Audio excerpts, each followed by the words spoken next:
BA third year के सभी विद्यार्थियों और मित्रों का पीएसपी यूट्यूब की ऑनलाइन क्लास में एक बार फिर से स्वागत है। विद्यार्थियों, आज हम बीए थर्ड ईयर भूगोल जो आपका प्रश्न पत्र सेकंड पेपर राजस्थान का भूगोल, उसमें यूनिट नंबर फर्स्ट का मेंशन कर देता हूं मैं इधर, ताकि आपको ध्यान रहेगा। हमारा जो यूनिट पहला है उसका 5वां टॉपिक ई टॉपिक जो है उस पर हम बात करेंगे।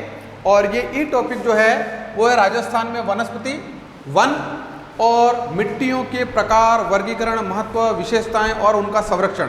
यानी राजस्थान प्रदेश में वन और मिट्टियां किस प्रकार की पाई जाती हैं, उनकी विशेषताएं क्या हैं, उनका महत्व क्या है और उनका संरक्षण और उनका वितरण राजस्थान में कहां कहां पर पाया जाता है। वनस्पतियों का वर्गीकरण कितने प्रकार का है और कौन कौन से वन राजस्थान के किन किन प्रदेशों में हैं, उसी के साथ में मिट्टियों के प्रकार और मिट्टियों का वितरण कौन कौन से जिले में पाया जाता है, इन सारी बातों पर विस्तार से हम चर्चा करेंगे। सबसे पहले राजस्थान में वनस्पति जो संसाधन है, वनस्पति और मृदा जो है वो संसाधन कहे जाते हैं, क्योंकि मानवीय आवश्यकताओं की किसी न किसी रूप में यह पूर्ति करते हैं, सहायक हैं प्रत्यक्ष अप्रत्यक्ष रूप से, इस कारण से इनको संसाधन कहा जाता है। तो एक आंकड़ा देखते हैं हम संसाधन के रूप में। अगर वनों को प्रदेश में, राजस्थान प्रदेश में देखें तो राजस्थान के संपूर्ण जो क्षेत्रफल है कितना, 3,42,239 वर्ग किलोमीटर। उस क्षेत्र पर अगर हम देखें तो 1% भाग पर उच्च शिखर हैं, पर्वत चोटियां उच्च शिखर हैं, 6% भाग पर पर्वत श्रृंखलाएं, ये जो है इस भाग को हम उच्च शिखर कहेंगे। और ये जो पर्वत इस प्रकार से जुड़े हुए श्रृंखलाओं के रूप में पाए जाते हैं तो ये पर्वत श्रृंखलाएं कही जाती हैं। 6% भाग पर पर्वत श्रृंखलाएं, 31% भाग पर उच्च भूमि के पठार, जो आपके इस तरीके से जो पठार हैं वो पठारी भाग, और 11% जो भूमि है वो निम्न भूमि है, तलहटी दलदली भूमि जो है वो है। और 51% भाग पर आपके मैदान मिलते हैं। मैदान में जो है वो आपका इंक्लूड है मरुस्थली भाग, मरुस्थली भाग जो है वो भी इसके साथ में अवस्थित है।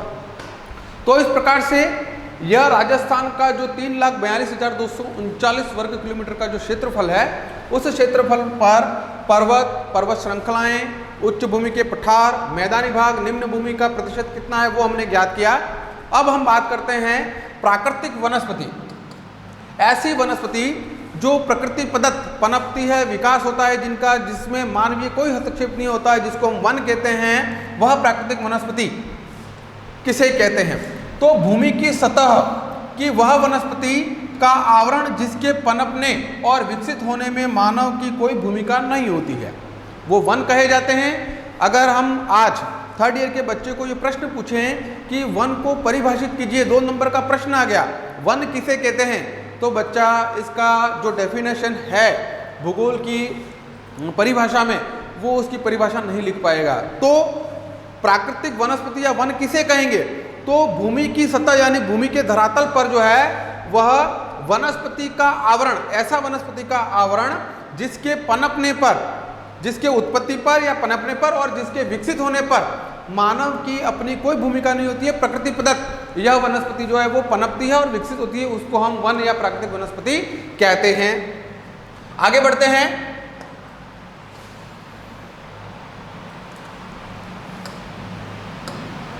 वनस्पति विज्ञान क्षेत्र विशेष में पाया जाने वाला समस्त वानस्पतिक पादप जीवन उष्णकटिबंधीय शुष्क वन प्रदेश, जैसे एग्जाम्पल के तौर पर दे रखा है कि कोई भी जैसे एरिया है, ये कोई एरिया है और इस एरिया में कोई क्षेत्र ऐसा है जिस पर 50 सेंटीमीटर वर्षा है, तापमान जो है वो ग्रीष्म ऋतु में आपका 35 डिग्री सेंटीग्रेड रहता है, सर्दियों में जो तापमान है 15 डिग्री के आसपास रहता है, और यहाँ पर आपके जो है वो जलोढ़ मिट्टी पाई जाती है।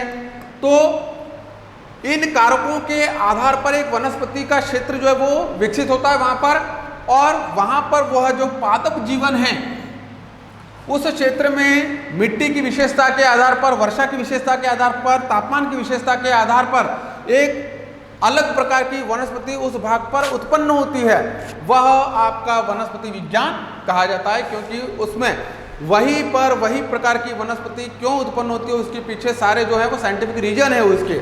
ठीक है, तो एज एग्जांपल राजस्थान का उष्णकटिबंधीय शुष्क वन प्रदेश, तो यहाँ पर शुष्क प्रकार की वनस्पति जो है वो इस जोन पर पाई जाएगी, क्योंकि वर्षा का वितरण कम है, तापमान अधिक है और मिट्टी यहाँ पर जो है वह रेतीली या मोटी मिट्टी पाई जाती है, मोटे कण वाली, इस कारण से यहाँ पर शुष्क वन पाए जाएंगे। फिर आगे बढ़ते हैं। वनस्पति किसी क्षेत्र विशेष में पादप का जो जीवन होता है वह आपका वनस्पति कही जाती है, चाहे वो छोटी झाड़ियाँ हों, छोटे आपके पेड़ पौधे हों या बड़े विशाल वृक्ष हों, तो वह जो पादप का अपना जीवन होता है उस क्षेत्र में वह वनस्पति कही जाती है। और वनस्पति में बेलें, झाड़ियाँ, वृक्ष ये सब सम्मिलित होते हैं। आगे वानस्पतिक उपवन किसे कहेंगे? तो वैज्ञानिक शोध व अनुसंधान हेतु तैयार किया गया उपवन कि कौन कौन से पौधे औषधीय तौर पर या ऑक्सीजन के आधार पर या औषधियों के आधार पर लाभकारी हैं, उन पौधों का एक बगीचा तैयार किया जाता है, जहां पर वैज्ञानिक जो है वो शोध करते हैं, उनकी पत्तियों को लेकर के, उनकी जड़ों को लेकर के, उनके तने को लेकर के, उनकी फूल को लेकर के, उनके फलों को लेकर के, उनके बीजों को लेकर के जो शोध तैयार करते हैं वह वानस्पतिक उपवन कहा जाता है, जो कि वैज्ञानिकों के द्वारा तैयार किया जाता है। फिर आगे बात करते हैं पादप जगत।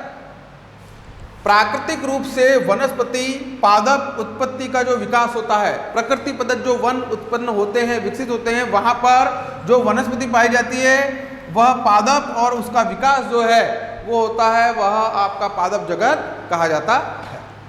आगे बात करते हैं वन, वृक्षों की प्रधानता वाला क्षेत्र, जहां पर सिर्फ और सिर्फ वृक्ष होते हैं, उन वृक्षों की प्रधानता वाला जो क्षेत्र होता है उसको हम कहते हैं वन।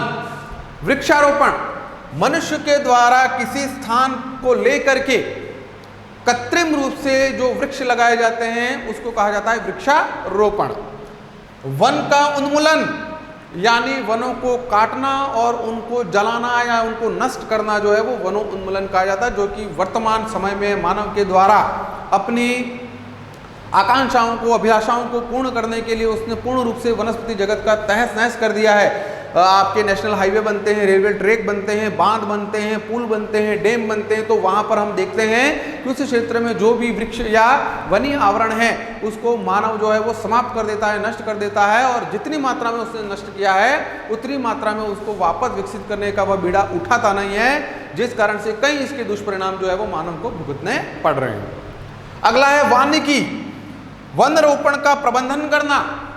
किसी क्षेत्र में हमने वृक्षारोपण तो कर दिया है, लेकिन फिर उनका प्रबंधन भी करना, उनकी सार संभाल करना, उनका संरक्षण करना जो है वह उस क्षेत्र की वानिकी कही जाती है। ये कुछ शब्दावलियां हैं जिस पर मैं आपको बता रहा हूं। अब आगे हम बात करेंगे राजस्थान में वन स्थिति की रिपोर्ट। वन क्षेत्र के संदर्भ में हर प्रदेश, हर जिला, हर राज्य और हर देश जो है वो अपनी एक रिपोर्ट जारी करता है। उस रिपोर्ट के संदर्भ में कुछ आंकड़े हैं वो आप देख लें, और ये कंपटीशन में कभी कभी पूछे भी जाते हैं, तो इन आंकड़ों को आप देखिएगा। राजस्थान में वनों की को लेकर के, उनकी स्थिति को लेकर के क्या रिपोर्ट जारी की गई है? तो राजस्थान में अगर कुल वन क्षेत्र हम देखें, राजस्थान में कुल वन क्षेत्र अगर हम देखें तो देखिए आप कितना है, 32,488.01 वर्ग किलोमीटर क्षेत्र, जबकि राजस्थान का क्षेत्रफल कितना है? 3,42,239 वर्ग किलोमीटर ये क्षेत्रफल है। और उसके बनिस्पत में आप देखिए 32,488 मात्र भू क्षेत्र पर जो है वो वन पाए जाते हैं। ठीक है, अब देखिएगा राजस्थान का कुल वन क्षेत्र का प्रतिशत अगर हम देखें तो होना चाहिए कितना? किसी भी भूभाग पर 33% वन होने चाहिए अनिवार्य रूप से, लेकिन हैं कितने? 9.49%, बहुत ही कम है। 2011 में ये आंकड़ा बढ़ करके जो है वो 9.57 हो गया था, थोड़ा सा वृद्धि हुई थी इसमें। उसके बाद में अगर हम बात करें राजस्थान का सर्वाधिक वन क्षेत्र, सर्वाधिक वन क्षेत्र जो है वो कौन से जिले में है? तो उसके लिए है आपका उदयपुर जिला, कुल भौगोलिक क्षेत्र का 37.42% भाग पर उदयपुर में वन मिलते हैं, जो कि 33% के मुकाबले में थोड़ा सा ज़्यादा है, यानी यहाँ पर पर्याप्त वन है। तो राजस्थान में उदयपुर जो जिला है वो सर्वाधिक वन क्षेत्र वाला जिला है। अगर हम बात करें न्यूनतम वन क्षेत्र, तो न्यूनतम वन क्षेत्र का जो क्षेत्र है वो जिला जो है वो चूरू है। और चूरू क्यों है, तो मैं कारण बताया आपको कि चूरू की सीमावर्ती भाग पर सारी नदियां आकर के समाप्त हो जाती हैं, भूमिगत हो जाती हैं, और यहाँ पर ग्रीष्म ऋतु में तापमान जो है वो 50 डिग्री के आसपास पहुँच जाता है, वर्षा का वितरण कम है, और इस पूरे भाग पर जो है आपका रेतीली मिट्टी पाई जाती है, मरुस्थलीय भाग में ये आता है। इस कारण से मात्र 0 यानी 1% भी नहीं है, आधा भी नहीं है, आधे में भी 0.03 कम है, तो 0.47% भाग पर वन मिलते हैं, और ये भी छोटी छोटी कटीली झाड़ियों के रूप में। तो न्यूनतम वन क्षेत्र हो जाएगा चूरू। राजस्थान में प्रति व्यक्ति अगर वन क्षेत्र हम देखें, एक व्यक्ति के हिस्से में कितना वन क्षेत्र आता है, तो आप देखिए 0.05 हेक्टेयर वन क्षेत्र जो है वो एक व्यक्ति के हिस्से में आता है, जो कि बहुत ही कम है। फिर बात करें भारत वन क्षेत्र में राज्य का वन प्रतिशत कितना है। भारत जो आपका देश है, उस देश में राजस्थान का परसेंटेज जो है वो वन क्षेत्र की दृष्टि से कितना है, तो 2001 में ये 1.8% था, जबकि 2011 में बढ़कर के ये 4.25% हुआ है। ये क्षेत्र जो है वो थोड़ा सा बड़ा है, जो कि हमको खुशी देता है। आगे बात करते हैं, भारत में राजस्थान का वन क्षेत्र में स्थान कौन सा है सभी राज्यों में, तो सभी राज्यों में स्थान जो है वो 9वां है, यानी हम टॉप 5 में आते नहीं है, 9वां स्थान है, जो कि चिंता का विषय है। तो इस प्रकार से राजस्थान में वनस्पति को लेकर के जो स्थिति है, जो दशाएं हैं, उसके संबंध में ये कुछ महत्वपूर्ण आंकड़े हैं। आगे बात करते हैं हम, अगर हम मैप के अकॉर्डिंग देखना चाहें कि राजस्थान में ऐसा कौन सा जोन है, ऐसा कौन सा क्षेत्र है जहां पर वन पाए जाते हैं पर्याप्त मात्रा में, या वनों की स्थिति ठीक ठाक दिखती है, तो आप देखिए राजस्थान का यह उत्तरी भाग है, ये दक्षिणी भाग है, ये पूर्वी भाग है, और ये आपका पश्चिमी भाग है। अब ये जो क्षेत्र है आपका, ये अरावली रीजन है, यानी अरावली के पूर्व की ओर जो है वो आपको वनों की स्थिति दिखाई देगी, चाहे वो दक्षिणी भाग होगा, चाहे दक्षिणी पूर्वी होगा, चाहे आपका पूर्वी होगा इस जोन में, या फिर उत्तरी पूर्वी हो, तो इस जोन में आपको छितराए हुए वन जो हैं या वनों की स्थिति दिखाई देगी। इस बात पर सघनता से ये जो पार्ट है जहाँ पर आपको डॉट जो है गहरे रंग से या गहराई से के साथ में दिखाई दे रहा है, वहाँ पर सघनता से वन पाए जाते हैं। बाकी जो पार्ट है वो आपके जो है वो छितराए हुए वन जो है वो पाए जाते हैं। तो अगर हम बात करें तो अरावली के पूर्व की ओर और दक्षिण पूर्व की ओर वनों की स्थिति ठीक ठाक पाई जाती है, जबकि हम अरावली के पश्चिम की ओर जैसे ही जाएंगे या उत्तर पश्चिम की ओर जाएंगे तो यहाँ पर आप देखें पूरा पार्ट जो है आपको ब्लैंक दिखाई देगा। क्यों? क्योंकि ये पूरा भाग जो है वो मरुस्थलीय भाग है। मरुस्थलीय होने के कारण यहाँ पर रेतीली मिट्टी पाई जाती है, यहाँ पर तापमान जो है वो उच्च पाया जाता है, और यहाँ पर नदियाँ जो हैं वह नित्यवाही नहीं है, नदियाँ नित्यवाही नहीं है। और अगर वर्षा देखें तो वर्षा यहाँ पर 50 सेंटीमीटर से कम पाई जाती है। ये सारे कारण हैं जिस कारण से इस भाग पर आपको वन दिखाई देते नहीं हैं। तो इस प्रकार से राजस्थान में वन क्षेत्र जो है वह अरावली के पूर्व की ओर ही भाग में पाए जाते हैं, जिसमें आपका ये रीजन अरावली के पैरेलल, दक्षिणी भाग उदयपुर रीजन, बांसवाड़ा प्रतापगढ़ ये जोन यहाँ पर अधिकता के साथ में, कोटा बूंदी 12 यहाँ पर, झालावाड़ क्षेत्र यहाँ पर आपको वन सघनता से मिलेंगे, क्योंकि वर्षा का वितरण, नित्यवाही नदियाँ, तापमान यहाँ पर सम पाया जाता है, और मैदानी भाग होने के कारण जलोढ़ मिट्टियाँ पाई जाती हैं। इस कारण से यहाँ पर मानसूनी प्रकार के वन जो है वो सर्वाधिक पाए जाते हैं। आगे चलते हैं।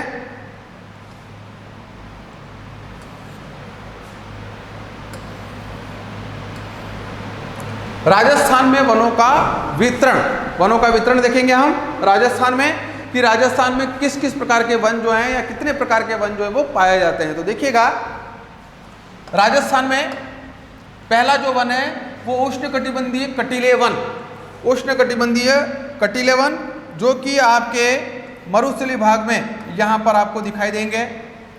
दूसरे हैं उष्णकटिबंधीय शुष्क पतझड़ वन, जो अपनी पत्तियां ऋतु विशेष में गिरा देते हैं, ऐसे शुष्क पतझड़ वन उष्णकटिबंधीय, तो ये आपको इस रीजन में दिखाई देंगे।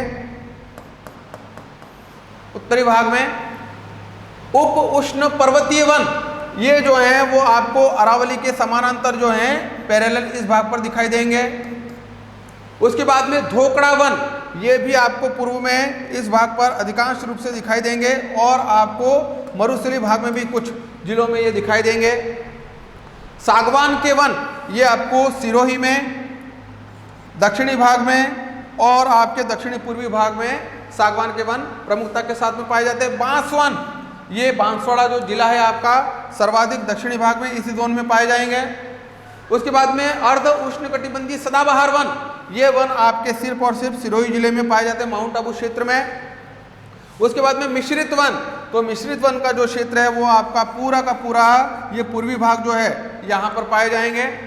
उसके बाद में सालर वन, खेर वन और ढाक वन, ये जो वनों के प्रकार हैं, ये सारी वनस्पति जो है वो राजस्थान में प्रमुखता के साथ में पाई जाती है। और उसके आंकड़े भी लिख रखे हैं कि टोटल भूभाग पर, कुल भूभाग पर कितने प्रतिशत भाग पर जो है वो कौन से प्रकार के वन पाए जाते हैं। तो इस प्रकार से ये राजस्थान में वनों का वितरण हो गया।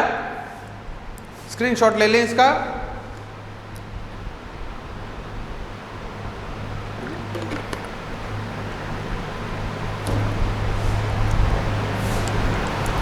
आगे चलते हैं। राजस्थान में वनों का वर्गीकरण करें, अगर वनों का वर्गीकरण, तो पहला जो है वो प्रशासनिक दृष्टि से अगर इसका वर्गीकरण करें तो 3 भागों में इसको वर्गीकृत किया है। पहला हो गया आरक्षित वन, दूसरा सुरक्षित वन और तीसरा है आपका अवर्गीकृत वन। अवर्गीकृत वन, देखिएगा आरक्षित वन हम किसे कहेंगे? प्रशासनिक दृष्टि से जो वर्गीकरण किया गया है, ऐसे वन जिन पर पूर्ण नियंत्रण किसका हो? सरकार का होता है, जिस कारण से लकड़ी को इन वनों में काटना पूर्ण रूप से प्रतिबंधित, इन वनों में पशुचारण भी बिल्कुल पूर्ण रूप से प्रतिबंध होता है। और 2011 में राजस्थान में अगर हम देखें तो 12,410.69 वर्ग किलोमीटर क्षेत्र पर इसका विस्तार मिलता है, जो कि लगभग 36.54% भाग पर या प्रतिशत जो है वो बनता है। ठीक है। दूसरे हैं सुरक्षित वन। इन वनों को सुरक्षा की दृष्टि से जो है और मानव के उपयोग की दृष्टिकोण से इसको वर्गीकृत किया गया है, इसका वर्ग बनाया गया है, जिसमें लकड़ी काटना, पशुचारण की सुविधा जो है वो सीमित रूप में, सीमित जोन होता है, एरिया होता है, क्षेत्र होता है, जहां पर कुछ भाग पर आप लकड़ी को काट सकते हैं और पशुचारण की प्रक्रिया भी यहाँ पर की जा सकती है। परमिशन के साथ में हमको गवर्नमेंट से इसकी परमिशन लेनी पड़ती है। और राज्य में 18,268.14 वर्ग किलोमीटर क्षेत्र पर जो है वो ये वन पाए जाते हैं, जो कि कुल वन क्षेत्र का कितना प्रतिशत है? 53.11%। यहाँ पर प्रश्न आपके लिए महत्वपूर्ण ये बन सकता है कि प्रशासनिक दृष्टि से राजस्थान में जो वन पाए जाते हैं उनमें सबसे बड़े भूभाग पर कौन से वन अवस्थित हैं? तो सबसे बड़े भाग पर जो अवस्थित है वो हैं सुरक्षित वन या संरक्षित वन। तीसरा है अवर्गीकृत वन। कौन से वन होते हैं ये? तो ऐसे वन जिस पर सरकारी नियंत्रण जो है वह बाहर के वन क्षेत्र आते हैं, जिस पर सरकारी नियंत्रण किसी भी रूप में नहीं होता है। यहाँ बिना रोक टोक के लकड़ी काटी जाती है और पशुचारण की प्रक्रिया भी बिना प्रतिबंध के होती है। इसका विस्तार 2034.07 वर्ग किलोमीटर क्षेत्र पर ये अवस्थित हैं और जो कि कुल भू क्षेत्र का 10.35% इनका बनता है। तो इस प्रकार से प्रशासनिक दृष्टिकोण से आरक्षित वन, सुरक्षित वन और अवर्गीकृत, ये 3 प्रकार के वन जो पाए जाते हैं, जिसमें सबसे बड़े भूभाग पर कौन से अवस्थित हैं? तो सुरक्षित वन जो सीमित मात्रा में इस वनों में लकड़ी को काटना और पशुचारण की प्रक्रिया दोनों ही काम होते हैं।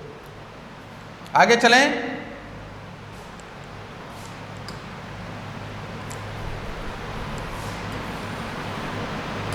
वैसे ये सारे नोट्स आपके एप्लीकेशन पर अपलोड कर दिए गए हैं, इस कारण से आपको ज़्यादा इसमें नोट करने की ज़रूरत नहीं है। जो नोट्स आपको वहाँ पर अवेलेबल हैं उन्हीं को मैं यहाँ पर पढ़ा रहा हूँ। अगला है स्वामित्व के आधार पर वनों का वर्गीकरण। स्वामित्व के आधार पर वनों का वर्गीकरण कौन कौन सा है? तो इसमें राजकीय वन, सामुदायिक वन और व्यक्तिगत वन। नाम से स्पष्ट है, राजकीय वन सरकार के अधीन, सामुदायिक वन जिस पर भी सरकार का अधिकार होता है लेकिन इसमें लोगों की सुविधा को ध्यान में रखा जाता है, और व्यक्तिगत यानी व्यक्ति विशेष का या निजी क्षेत्र में जो है वो जिन वनों को उपजाया जाता है या व्यक्ति विशेष का जिस पर स्वामित्व होता है ऐसे वन। तो राजकीय वन, सामुदायिक वन और व्यक्तिगत वन ये होते हैं स्वामित्व के आधार पर यानी मालिकाना हक के आधार पर। तीसरा है विदोहन के आधार पर, उपयोग के आधार पर। तो ऐसे वन जो जिनका उपयोग ईंधन के रूप में किया जाता है, इमारती लकड़ी वन जिनका प्रयोग जो है वो इमारती लकड़ी के रूप में इन वनों को उपजाया जाता है। फूलदार वन जो कि बगीचे में जिनसे आपके ऐसे फूलों की प्राप्ति के लिए जो बगीचे लगाए जाते हैं। चारा या घास वन ये भी वन कहे जाते हैं, जहाँ पर चारा उगाया जाता है या घास रूपी जो है वो वन उत्पन्न किए जाते हैं। फलों हेतु जो वन लगाए जाते हैं, पौधे लगाए जाते हैं, फल वन। कुटीर उद्योग के वन यानी कुटीर उद्योग के लिए जो रॉ मटेरियल की आवश्यकता होती है उस रॉ मटेरियल के लिए उपजाए जाने वाले वन। और अंतिम में है औषधीय वन यानी ऐसे औषधीय पौधे जिनका जड़ें, पत्तियां, तना, फल, फूल जो है वो कहीं ना कहीं किसी न किसी रूप में औषधि के रूप में प्राप्त होते हैं, तो ऐसे पौधे को भी उगाया जाता है। तो ऐसे पौधे जो हैं वो आपके औषधीय वन के अंतर्गत आते हैं। ये हैं आपके विदोहन यानी उपयोग के आधार पर वनों का वर्गीकरण। अगला है आपका पत्तियों के आधार पर वन।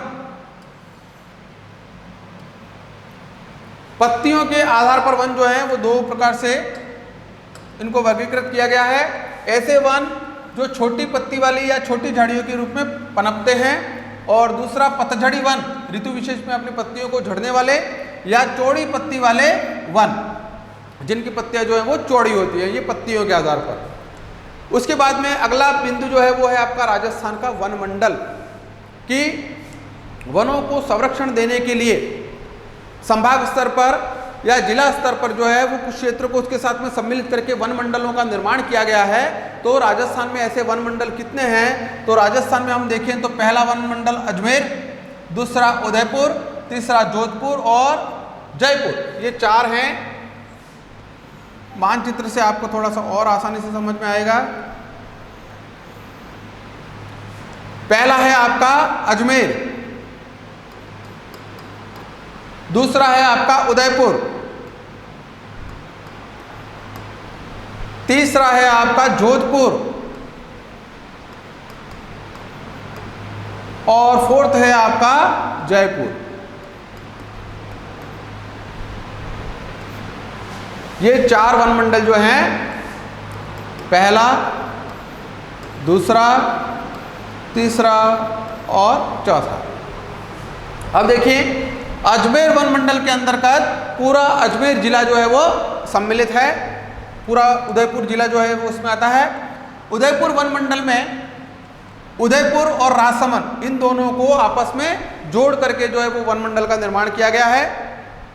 जोधपुर जो वन मंडल है वो राजस्थान का सबसे बड़ा वन मंडल है। ये प्रश्न कंपटीशन में पूछा गया है, इसको याद रखिएगा आप। सबसे बड़ा, इसमें 9 जिले आते हैं, गंगानगर, बीकानेर, चूरू, नागौर, जैसलमेर, बाड़मेर, जोधपुर, पाली और झालोद। लगभग ये परिक्षेत्र जो है ये पूरा जो है वो आपका जोधपुर वन मंडल है, जिसमें 9 जिले जो हैं वो सम्मिलित किए गए हैं। इस कारण से राजस्थान का सबसे बड़ा वन मंडल जोधपुर वन मंडल है। जयपुर जो वन मंडल है इसमें 5 जिले हैं, यानी जयपुर पूरा का पूरा जो संभाग है वो संभाग इसमें आता है। तो राजस्थान में वन मंडल जो है वो प्रमुख रूप से 4, अजमेर, उदयपुर, जोधपुर और जयपुर संभाग पूरा। तो इस तरीके से ये हो गए हमारे वन मंडल। इस पर भी प्रश्न बने तो इसको ध्यान में रखना है। अगला है, ये भी इसके साथ में कुछ वन मंडल हैं। कोटा वन मंडल, बूंदी, झालावाड़, भरतपुर, टोंक, चित्तौड़, बांसवाड़ा और सिरोही, इन मंडलों को भी आपको याद रखना है। देख लें इसको एक बार। हमको सिर्फ इतना याद रखना है कि सबसे बड़ा कौन सा होगा, तो सबसे बड़ा होगा जोधपुर।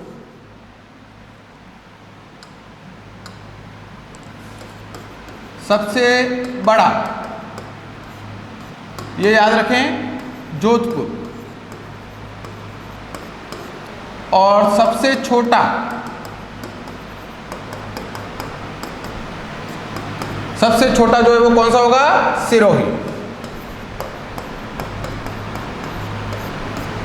ये दोनों आप याद रखें, ठीक है। आगे चलते हैं।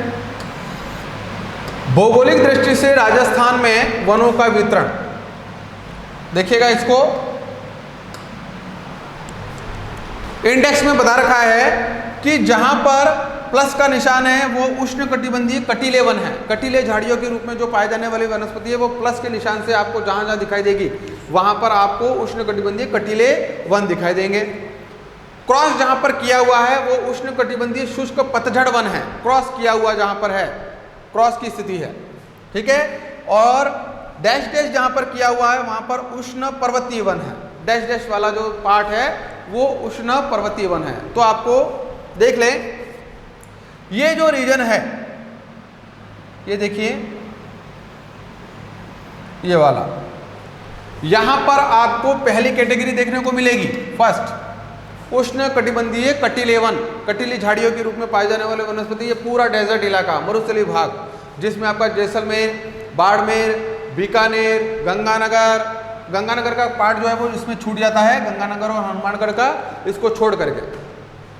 उसके बाद में झुंझुनू का पार्ट, सीकर का पार्ट, चूरू का पार्ट, नागौर का पार्ट, झालोर, ये जो जिले हैं वो सारे के सारे जो आपके हैं उष्णकटिबंधीय कौन से कटीले वनों के अंतर्गत आते हैं। दूसरा जो भाग है वो उष्णकटिबंधीय शुष्क पतझड़ वन, ऋतु विशेष में अपनी पत्तियों को झड़ देने वाले, गिरा देने वाले वन जो हैं वो आपको कोटा संभाग पूरा दिखाई देगा, उदयपुर संभाग पूरा दिखाई देगा, अजमेर का पार्ट आपको दिखाई देगा, और भरतपुर, सवाई माधोपुर, करौली, ये पार्ट, धौलपुर, ये पार्ट जो है वो आपको उष्ण कटिबंधीय शुष्क पतझड़ वनों का एरिया यहाँ पर पाया जाता है। तीसरी जो कैटेगरी है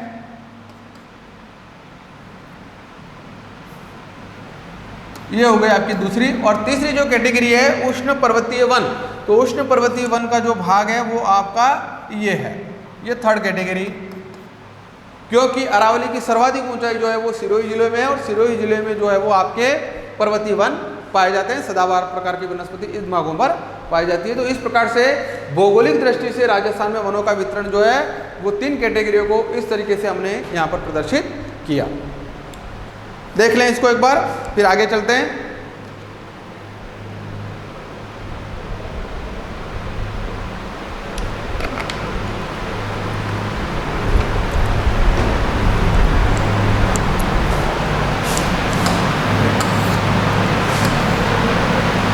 वर्णन देख लीजिएगा एक बार कि जिन वनों का हमने वर्गीकरण किया वो जिलों के आधार पर और विशेषताओं के आधार पर किस प्रकार के हैं। तो सबसे पहले बात करेंगे उष्ण कटिबंधीय कटीले वन। राजस्थान का पश्चिमी जो शुष्क भाग है और अर्ध शुष्क जो प्रदेश है यहाँ पर यह वनस्पति पाई जाती है, जो कि मैंने मानचित्र में आपको बताया कि जो 12 जिलों पर जहाँ पर शुष्क और अर्ध शुष्क मरुस्थलीय भाग है वहाँ पर कटीले वन पाए जाते हैं। इन वनों को मरुस्थलीय वनस्पति या मरुद्भिद, याद रखिए मरुद्भिद भी वनस्पति भी कहा जाता है, जहां पर कांटेदार वृक्ष और झाड़ियां पाई जाती है। कांटेदार, कांटे होते हैं इस पर, और छोटी छोटी झाड़ियों के रूप में जिनकी जड़ें हैं वो गहराई तक जाती है पानी को सोखने के लिए।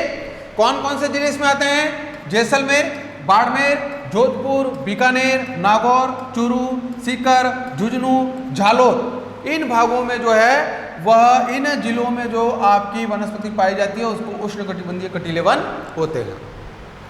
अर्ध शुष्क जो भाग हैं आपके मरुस्थलीय भाग में मैंने बताया था आपको कि ये जैसे पूरा का पूरा मरुस्थलीय भाग है, तो इसमें इस भाग को छोड़ करके ये शुष्क है, शुष्क मरुस्थलीय और ये अर्ध शुष्क है। तो अर्ध शुष्क मरुस्थलीय भाग में कौन कौन सी वनस्पति, झाड़ियों के अलावा खेजड़ा, रोहिड़ा, बेर और बबूल और केर, ये जो वनस्पति है वह उष्ण कटिबंधीय कटीले वन की प्रमुख वृक्ष हैं, प्रमुख वृक्षों की प्रजातियां पाई जाती हैं। दूसरी जो श्रेणी है उष्ण कटिबंधीय शुष्क पतझड़ वाले वन, तो ये वन अरावली पर्वत श्रेणी के उत्तरी पूर्वी ढालों पर समझिएगा, ये अरावली श्रेणी है, अरावली श्रेणी के उत्तरी पूर्वी ढालों पर जो है वह यह वनस्पति प्रमुखता के साथ में पाई जाती है, जिसमें अलवर, भरतपुर और धौलपुर ये 3 जिले प्रमुखता के साथ में आते हैं। अन्य जिलों में सिरोही, उदयपुर, अजमेर, चित्तौड़गढ़ में भी ये वन पाए जाते हैं छिटपुट रूप से। और दक्षिणी राजस्थान में अगर हम देखें तो मिश्रित वन के रूप में कोटा, बूंदी, बारां, झालावाड़, सवाई माधोपुर, डूंगरपुर, बांसवाड़ा, चित्तौड़गढ़ में भी ये वनस्पति मिश्रित रूप से पाई जाती है। शुद्ध रूप से अगर पतझड़ी वन हम देखेंगे तो अरावली के उत्तरी पूर्वी ढालों में, जिसमें अलवर, भरतपुर और धौलपुर इन 3 जिलों में ही है, लेकिन अन्य मिश्रित रूप में यह वनस्पति जो है वो इन जिलों में भी पाई जाती है। जिसमें वृक्ष को अगर हम देखें कौन कौन से वृक्ष पतझड़ी वनस्पति में आते हैं तो धोकड़ा आएगा, गुलर, आम, बरगद, पलाश, बांस, आंवला और थौर और केर और तेंदू, ये जो वृक्ष हैं वो प्रमुखता के साथ में उष्ण कटिबंधीय शुष्क पतझड़ी वनों में आते हैं। आगे चलते हैं।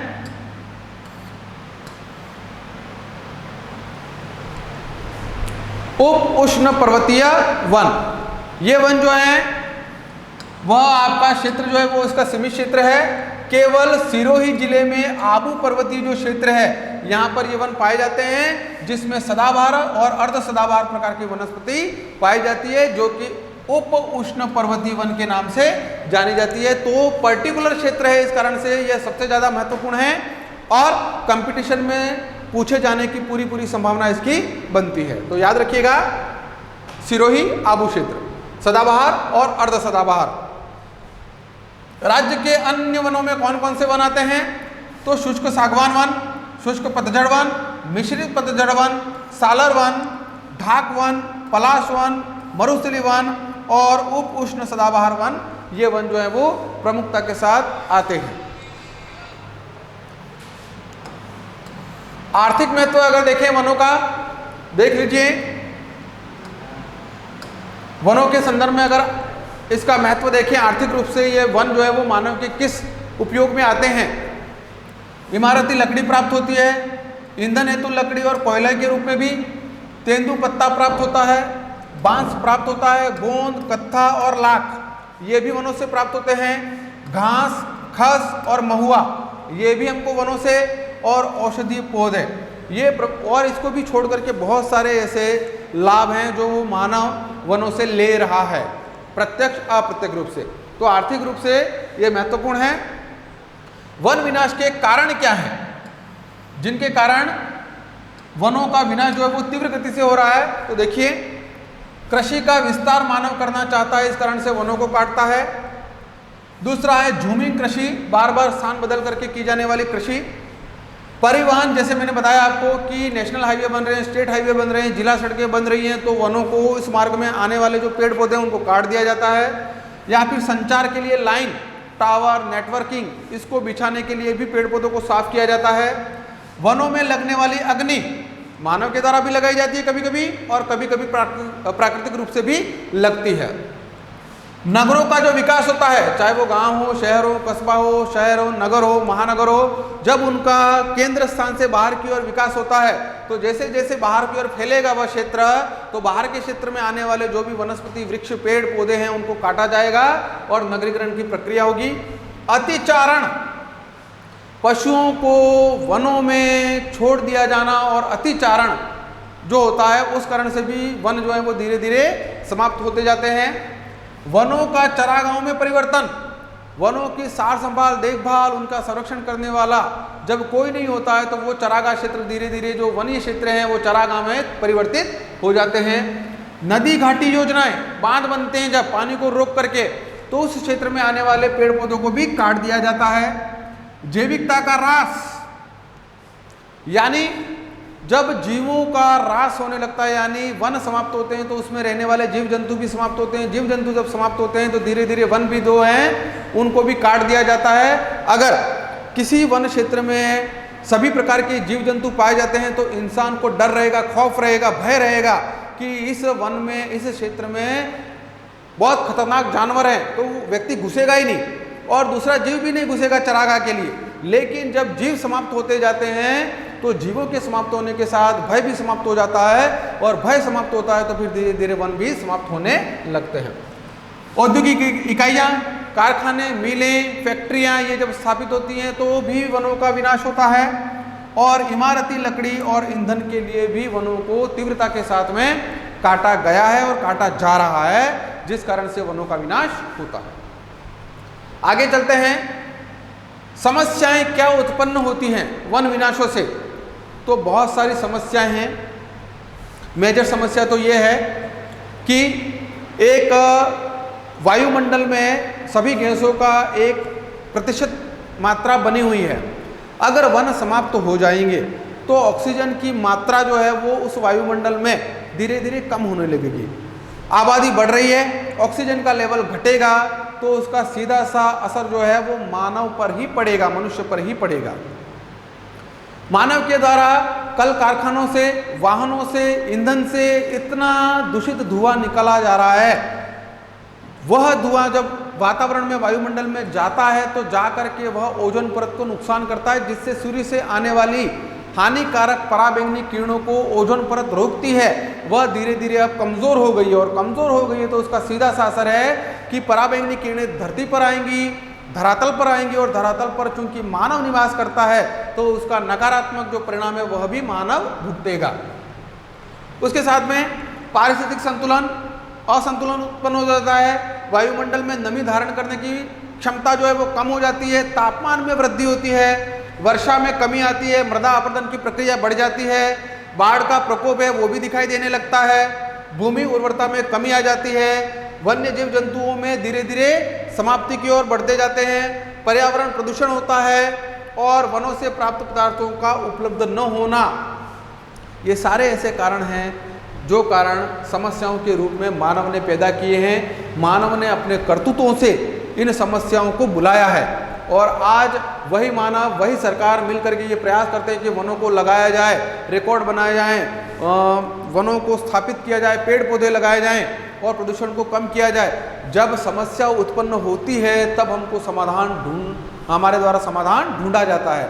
जब हमको पता है कि प्रकृति में ऐसे सारे कारक जो हमारे लिए महत्वपूर्ण है, संसाधन है, उपयोगी हैं, जिस पर हम अपना विकास कर रहे हैं, तो ऐसे संसाधन को भी अगर मानव नहीं छोड़ता है या उनका विदोहन की प्रकृति मानव नहीं करता है तो फिर उसके दुष्परिणाम जो है वो मानव को ही भुगतने होंगे, और वो समस्याएं वर्तमान में हम देख रहे हैं।